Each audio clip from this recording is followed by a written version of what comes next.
પરિવારનો આધારસ્તંભ પિતા કહેવાય। કોઈ એક મકાન નવું બનતું હોય તો તેનો આધારસ્તંભ બનાવવામાં આવે છે અને જો આધારસ્તંભ નબળું હોય તો તે મકાન પડી જાય છે। તેવી જ રીતે સમાજ અને રાજ્યનો આધારસ્તંભ છે કાયદો। પણ આ કાયદો અને વ્યવસ્થા જ જો નબળા હોય તો તમે પણ વિચારી શકો છો કે રાજ્યની અને સમાજની હાલત શું થાય। તેવી જ રીતે રાજ્યનો કાયદો અને વ્યવસ્થા હાલમાં નબળા પડતા હોય તેવા દ્રશ્યો છાસવારે ગુજરાતમાંથી સામે આવી રહ્યા છે। રાજ્યમાં બનતી અઘટિત ઘટનાઓ અરીસો બતાવે છે કે માત્ર વાતોથી કશું નહીં થાય, માત્ર નિયમો બનાવવાથી કશું નહીં થાય, બનાવેલા કાયદા અને નિયમોનું ચુસ્તપણે પાલન પણ કરવું પડશે। આપણા ગૃહમંત્રી સુરતના છે, પણ ગૃહમંત્રીનું સુરત એક બાજુ સ્વચ્છતાની દ્રષ્ટિએ અવ્વલ આવે છે તો બીજી જ બાજુ ક્રાઇમ સિટી તરીકે ઉભરી આવ્યું છે। નમસ્કાર, વાત વિગતવાર સાથે હું ભૂપતિ વિશાવડિયા। માત્ર સુરત જ નહીં, ગુજરાતના દરેક સ્માર્ટ સિટીમાં કાયદો અને વ્યવસ્થાનો ભંગ ચરમસીમાએ પહોંચ્યો છે। વડોદરામાં ખુલ્લેઆમ દારૂ પીને પોલીસ અધિકારી ગાડી ચલાવે અને પછી 4-5 ને અડફેટે લે છે। તેમની જ ગાડીમાંથી દારૂની બોટલો પણ પકડાય છે। ત્યારે અમરેલીમાં પણ પહેલાથી જ ખાકી પર અનેક પ્રશ્નો ઉઠી રહ્યા હતા। એમાં પણ ગઈકાલે 2 ગંભીર ગુનાઓમાં પોલીસ કર્મીઓની સંડોવણી સામે આવતા અમરેલીમાં કાયદો અને વ્યવસ્થાની સ્થિતિ ચિંતાજનક બની છે તેવું સાબિત થયું છે।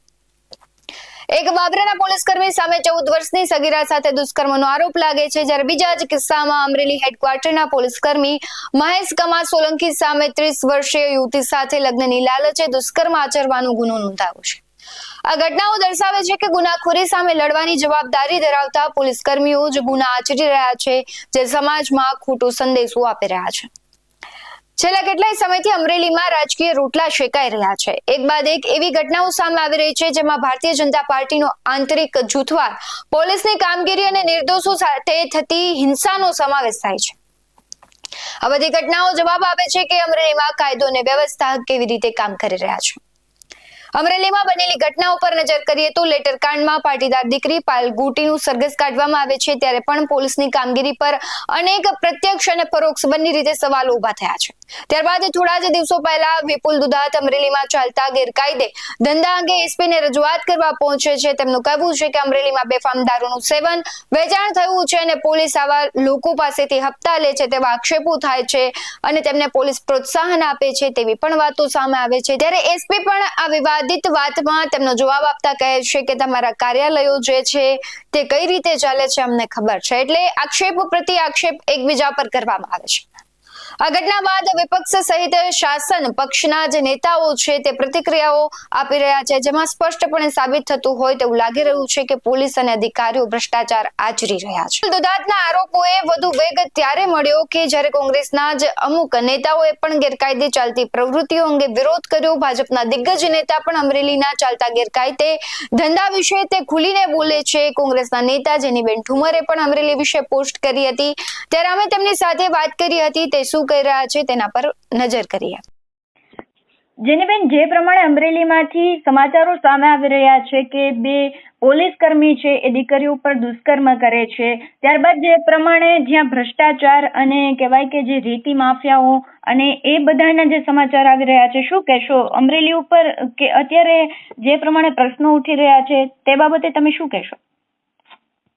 છેલ્લા કેટલાય સમયથી જે પ્રમાણેનું ભારતીય જનતા પાર્ટીની સરકાર ગુજરાતમાં ચાલી રહી છે અને એકમાત્ર વલણ કે સરકારી તંત્રના બાબુઓને ભ્રષ્ટાચાર કરવા માટેની છૂટ અને ભારતીય જનતા પાર્ટી સાથે જોડાયેલા કાર્યકર્તાઓ કે આગેવાનો કોઈ પણ મુદ્દામાં જો સામે આવે એનો અપરાધ કરતા તો ક્યાંક મૌન સેવી લેવાની વૃત્તિ, આના લીધે આખી જે અત્યારે ગુજરાતની પરિસ્થિતિ કે જેમાં કાયદો અને વ્યવસ્થા કથળી રહી છે દિવસે ને દિવસે, એ બનવા પામી છે। અમરેલી જિલ્લાની ખાસ કરીને વાત કરીએ તો 2022ના પછી ક્યાંક તંત્રની સામે ભારતીય જનતા પાર્ટી એટલે કે સરકારી તંત્રની સામે ભારતીય જનતા પાર્ટી આવી એટલા માટે જવું પડ્યું કારણ કે હદથી વધારેનો ભ્રષ્ટાચાર, હદથી વધારેના આંખ આડા કાન અને પ્રજાની સેવા કરવા માટેની કોઈ દાનત સરકારી તંત્રની સામે નથી આવતી। વિપક્ષ તરીકે અમે સતત અવાજ ઉઠાવ્યો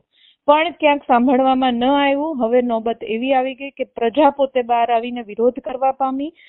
ભારતીય જનતા પાર્ટીના આગેવાનો પણ કારણ કે પ્રજાના પ્રતિનિધિ હોય અને પ્રજાનો અવાજ ઉઠાવવો પડે, એટલે એ પણ હવે સામે ચડીને બોલવા પામ્યા છે. ત્યારે આ પરિસ્થિતિ ખૂબ ચિંતાજનક છે. અને ખાસ કરીને અમરેલીની વાત આવે, મહિલાઓની ગુજરાતમાં સુરક્ષાની વાત આવે, ત્યારે એમાં સદંતર રીતે ભારતીય જનતા પાર્ટીની સરકાર નિષ્ફળ નીવડી છે, એમાં કોઈ શંકા નથી. બેન, પાયલ ગોટીની ઘટનાથી લઈને અત્યાર સુધી દરેક વખતે પોલીસની ક્યાંક ને ક્યાંક ખામી હોય તેવું લાગી રહ્યું છે.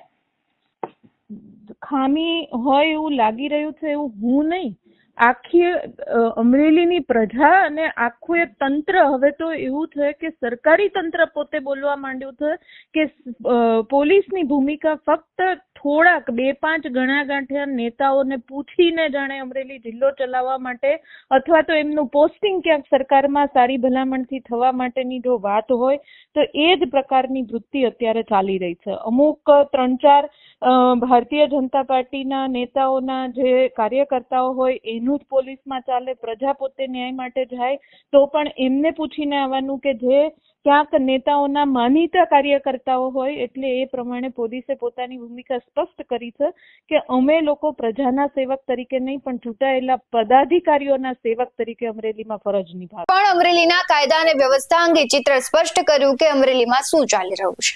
વધુ વિગતે વાત કરીએ તે પહેલા કોંગ્રેસના પૂર્વ સાંસદ વિજય ઠુમર શું કહી રહ્યા છે તેના પર નજર કરીએ. જ્યારથી આ જિલ્લામાં પોલીસ વડા નિલીપ રાયની ટ્રાન્સફર થઈ નિમકરસિંહ આવ્યા ત્યારથી ગુનાહિત પ્રવૃત્તિ વધી. સંજય ખરાત આવ્યા પછી તો દાંત વળી ગયો. ભારતીય જનતા પાર્ટીની કાર્યાલય કેમ ચલાવશે સંજય ખરાત? મને લાગે છે ભારતીય જનતા પાર્ટીએ તો ડૂબી બનવું જોઈએ કે તમારી કાર્યાલય કેમ ચલાવે. પોલીસ વડા એનો અર્થ એવો તો એક હપ્તા ચાલે છે, એને સ્વીકાર લીધું આડકતરું કે તમારા હપ્તા હું આપું છું અને ત્યારે તમે આ બધું બોલો છો, એવું સંજય ખરાતનું આડકતરું કહેવાનું.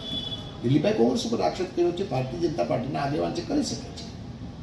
પણ દિલીપભાઈને પણ મારે આપના માધ્યમથી કેવું છે કે દિલીપભાઈ કોંગ્રેસના કોઈ આગેવાનો ક્યાંય હપ્તા ઉઘરાવતા હોય તો એને બોલવું જોઈએ. વિપુલભાઈ જેમ સડાર બોલી રહ્યા છે કે રેતીનું ખનન થાય છે, દારૂ વેચાઈ રહ્યો છે, પત્રો લખે છે, ત્યારે એમને શેરીઓમાં જઈને લેડીઝ પાસે એમના કામ ચાલે, એમના ગામનો આગેવાન છે, એમના ધર્મપત્ની સરપંચ તરીકે પણ ફરજ બજાવે છે એવી મને માહિતી મળી છે. ત્યારે ગામના વિકાસમાં જે રેતી પડી છે એ રેતી તમને મળતી નથી, એટલા માટે આ થાય છે. એવો ડીએસપી ધાડપાડોની જે પોલીસને મોકલીને કરે છે ભારતીય જનતા પાર્ટીના આગેવાનો. પાયલ ગોટીનો સરઘસ કાઢે છે. પાયલ ગોટી માટે પણ દિલીપભાઈ બોલ્યા છે. મનીષ વઘાસીએ જે પત્ર લખ્યો છે જરાય ખોટો નથી.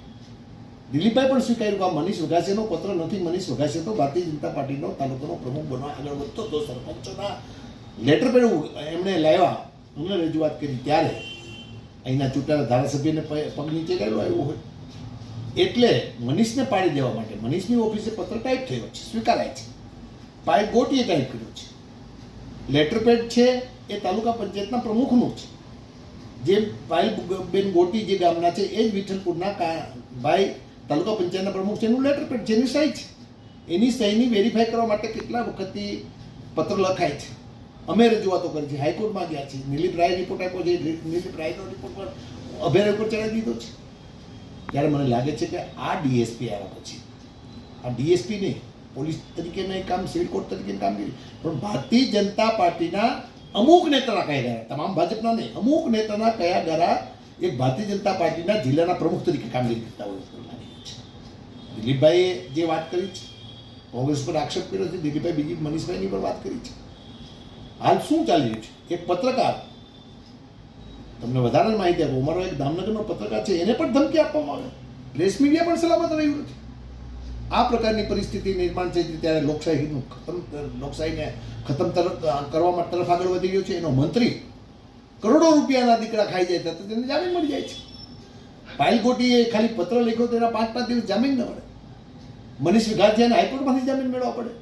અને જે મંત્રીનો છોકરો વડાપ્રધાનને મેળવ્યો એટલે બીજે દિવસે જામીન થયા, પાછી ફરિયાદ થઈ તો પાછા જામીન. શું ચાલી રહ્યું છે આ રાજ્યમાં? આ રાજ્ય અત્યારે મને લાગે છે ગુંડા લોકોના, ગુંડા તત્વોના હાથમાં આવી ગયું છે. અને એમાંય અત્યારના ગૃહમંત્રી કઈ પ્રકારની પ્રવૃત્તિ કરે? સુરત તો સલામત નથી રહ્યું. સુરતમાં છાસવાને જે બનાવો બને છે એની પાછળના જો કોઈ કારણ હોય તો ગૃહ રાજ્ય મંત્રીના જે ગુંડાઓ છે એને આ ગુજરાતને ઘેરી લીધું છે. અને ભારતીય જનતા પાર્ટી ભ્રષ્ટાચારનો અડ્ડો બન્યો છે, એના જ આ પ્રશ્નો ઉપસ્થિત થયા છે. દિલીપભાઈની વાતની હું સાચી વાત માનું છું કે આવડા મોટા કદાવર નેતા, દુનિયામાં જેનું નામ ઇફકોનું રોશન થયું છે, એવી સંસ્થાના ચેરમેન બોલે છતાં ભાજપને શરમ થતી નથી. હવે તો ભગવાન જ બચાવી શકે. ખબર નહીં અમરેલીમાં શું ચાલી રહ્યું હોય. પોલીસ રક્ષકને બદલે ભક્ષક બની સામાન્ય બોલાચાલીમાં હત્યાઓ થાય, ગુનેગાર છે કે નહીં તે સાબિત થયા પહેલા જે સરઘસ કાઢવામાં આવે, હપ્તાખોરી કરતા અને ખુલ્લેઆમ ગુનાહિત પ્રવૃત્તિ કરતા લોકો વિરુદ્ધ કાર્યવાહી ન થાય અને હદ તો ત્યાં થાય કે ભ્રષ્ટાચારની ગટર એટલી હદે ઉભરાય કે ભાજપના જ નેતાઓને ભ્રષ્ટાચાર ખુલ્લું પાડવા મેદાને ઉતરવું પડે. જો રાજ્યમાં આટલી હદે કાયદો અને વ્યવસ્થા કથળી હોય તો તમે અને કેવી રીતે વિકસિત અને વિકાસશીલ ગુજરાત કહી શકો? માત્ર અમરેલી જ નહીં, ગોંડલની શું સ્થિતિ છે તમે બધા જ જાણો છો. ખુલ્લામ મારામારી, હત્યાઓ, ભેદી મોત અને મહિલાઓ તથા યુવાનોને રાજકીય રોટલા શેકવા માટે હથિયાર બનાવવામાં આવે છે. આ છે મોદીનું ગુજરાત. આજે ભૂપેન્દ્ર દાદાનું વિકસિત ગુજરાત, જ્યાં કાયદો અને વ્યવસ્થાની સ્થિતિ આટલી હદે કથળતી હોય. પોલીસ જેને નિષ્ઠા અને પ્રામાણિકતા સાથે પોતાની ફરજ નિભાવવાની હોય, એના બદલે પોલીસ શું કરી રહી છે? કેટલાક એવા શહેરો છે જ્યાં પોલીસ પર અધિકારીઓ, નેતાઓ અને અમુક રાજકીય પરિવારોના ઇશારે ચાલવાના આક્ષેપો લાગે છે. પોલીસ સામે દંગા જેવી પરિસ્થિતિ હોય ને પોલીસ મૂક પ્રેક્ષક બની બધું જુએ છે. આ કેટલું યોગ્ય કહેવાય?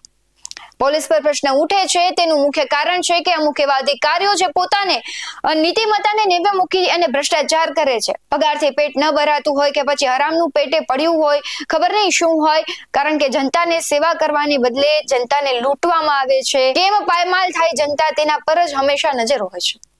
એવું નથી કે કર્મનિષ્ઠ અને પ્રામાણિક અધિકારીઓ નથી. ઘણા બધા એવા અધિકારીઓ છે જે પોતાની ફરજ ખૂબ સારી રીતે સમજે છે. યુપી અને બિહાર જેવી સ્થિતિ નથી, કારણ કે કાયદો અને વ્યવસ્થા ગુજરાતમાં કામ કરે છે. પણ છેલ્લા કેટલાય સમયથી બનતી ઘટનાઓ ચોક્કસ પ્રશ્નાર્થને જન્મ આપે છે. ગુનાખોરીનું ગઢ ગુજરાત થતું જાય છે. ખાખી પર ડાઘ લાગી રહ્યા છે. માત્ર સત્તાધીશોને એક જ સવાલ પૂછવો છે કે શું તમે આને વિકસિત અને વિકાસશીલ ગુજરાત કહો છો? અને તમારું આ મુદ્દે શું કહેવું છે? કમેન્ટ કરી જરૂરથી જણાવજો. હાલ વાત વિગતવારમાં બસ આટલું જ. આવા જ વધુ અહેવાલો સાથે ફરી મળતા રહીશું. તમે અમારી યુટ્યુબ ચેનલને સબસ્ક્રાઇબ કરવાનું, અમને ફેસબુક અને ઇન્સ્ટાગ્રામ પર ફોલો કરવાનું ભૂલશો નહીં. બાકી નવી અપડેટ્સ મેળવવા માટે આપ જોતા રહો BS9 ટીવી ન્યૂઝ. નમસ્કાર.